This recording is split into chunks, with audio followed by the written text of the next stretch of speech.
Поясните, пожалуйста, вот, в чем ситуация, почему тут собрались, почему у вас тут стоят палатки и вот, плакаты вот ваши там, с требованиями? Ну, потому что чаша наша переполнена. Мы уже устали достучаться до нашего государственного бюджетного учреждения государственной противопожарной службы. Они нас не слышат и не хотят слышать. У нас есть на руках более 40 решений суда, которые мы выиграли у них. И они не хотят их исполнять. Говорят, то у них денег нету. Даже вот спецодежду ту же выдать. С января уже решение суда вступило в силу. И они не выдают нам спецодежду. Говорят, что они все выдали нам. Не хотят оплачивать нам по спецоценке условий труда. У нас 4-я степень. Сейчас мы вы, допустим, вы намерены голодать? Да, допустим, на смене. Да, пить воду. Вот. Завтра я один остаюсь. Палатки вот эти? Да, если никакие требования не будут выполнены. А на улице же холодно. Ну, ребята подвезут раскладушку, спальник. Кирона вон привезли. Вот, допустим, люди будут задавать вопрос, как вы собираетесь голодать, а вдруг пожары?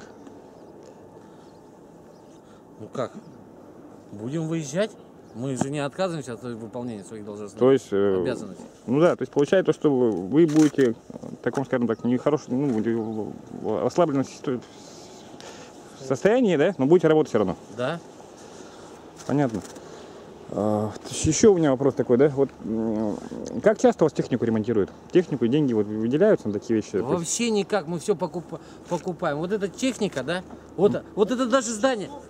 В 11 часов подъедут сюда руководители, кого вы хотели видеть. Зайцев будет Николай Семенович. До 11 часов тогда подожду. Все, 2 часа вопрос решим. Извиняюсь, а вас как зовут? Геннадий Александрович. Вы по должности? Зам по службе. Спасибо. Зам главного руководителя. Так, ну продолжим. Ну вот даже здание. Вот за 9 лет они здания не могут оформить. Вот это сейчас даже не ГБУ, не государственной противопожарной службы. Вот 2 машины только ихние. Вот сейчас мы на свои деньги покупали топливный насос низкого давления на 2 машины. Сейчас, если мы их снимем, да, и каждый домой заберет, машины не поедут. Потому что это не ихнее. Они ничего не покупали. Инвентарных номеров на холодильнике, на печке ничего не было куплено. Ни компьютеров, ни оргтехника. Ничего не куплено. Пусть покажут хоть один инвентарный номер, что они приобрели для части. Ну тендера какие-то проводятся же по закупкам? Наверное, у них проводится. Но тоже... Не компетенция. Ну а вы что-нибудь купили для части? Что-нибудь для части я не знаю. Я же сказал, подъедет МТО, подъедут специалисты, все скажут. Ну это просто посмотреть же. Андрей, подойти к холодильнику, подойти к телевизору, посмотреть инвентарный номер. Сам по службе. Я понимаю. Ну а что ты? Ладно, еще такой вопрос, да? Нам электроэнергию оплатить не можете, тепло, воду, администрация платит. Вот они станут, Здание на чем? закроют, и что мы будем тут Здание делать? на чем балансе? На чьем? Не на чьем. Здрасте. Это здание разреза Кангаласского, они его Нет, строят. нет, вы не правы. Да что вы спорите-то? У него жена зам администрации. Но Давайте еще у меня еще один вопрос, да? Вот смотрите, недавно были трагические события, да, Кемерово. да. Одной из причин было, получается, что там очень плохо получают, ну, то есть профилактика шла. Соответственно, в Якутске такая ситуация возможна в связи с тем, что, допустим, план корректировок, допустим. Конечно. Конечно. У нас уже полгода Иванов запретил нам выезжать. С августа месяца, да, Николай?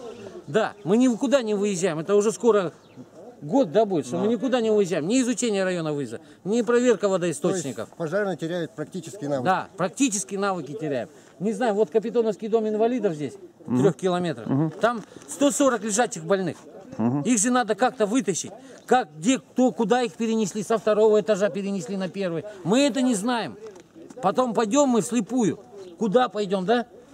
Как, где лежит? Где, на 2-м этаже лежачий или на 1-м? Мы не знаем. Если вы покажете, что это ваше здание. Я знаю, что здание в каком состоянии. Знаете, что вы говорите, что вы не знаете, что топливный насос низкого давления приобретен за наши деньги? Нет, не знаю. Андрей, не знаю. Пойдемте, я покажу. Не надо. А что, зачем вам? Вам ничего не интересно. Давай Леха себя Аргунов снимем. все покупал для техники, а вы еще так с ним поступили. Это что, красиво, что ли? Аргунов сам ушел. Она просто насквозь, вон, стены насквозь оттуда дует. Это маячки когда поставили? Эти маячки, они уже порвались, маячки. Вот. В 17 году, но 3-го 11 маячки порвались. И вот поставили 12.02, он тоже порвался 18 года маячок. Да, соответственно. Вы вообще как считаете, то, что вот это здание, оно Аварийное. соответствует пожарной Не безопасности? соответствует пожарной. То есть вы получаете как сапожник без сапог? Да. Они запчасти на машину тоже сами покупают, ничего не выдается. Это вот единственное место, которое сами сделали. Они даже нам кровати не дали, видите, смотрите, мы сами диваны, кто из дома диваны принес. Матрасы как в 85-м вы как заехали, да? Да. Телевизор чей? Телевизор вот притаскивал из дома. Твой личный? Да. У меня нету сейчас с собой его. Минус 50, минус 40 за... таких сапогах мы работаем. Они с дырками у вас вообще, да? Да? Вот, смотрите. Как часто он их меняет? Я уже 3 года, вот мне дали это вообще от другого человека сапоги. Каска было выдано, а пенсионер уходил на пенсию, оставил нам каску. Вот, он смену сдал, мне каску передал. Хотя должна быть у каждого своя каска. Неизвестно, сколько ей лет этой каски. У меня нет каски. У Фили нету. Вот у человека вообще нету каски. Сейчас 3 года работаю, не получал каску. Ни разу. Здесь вот подтверждающий документ есть, можете посмотреть здесь. То, что каски просим, берцы просим, сапоги просим. Пишем заявки постоянно.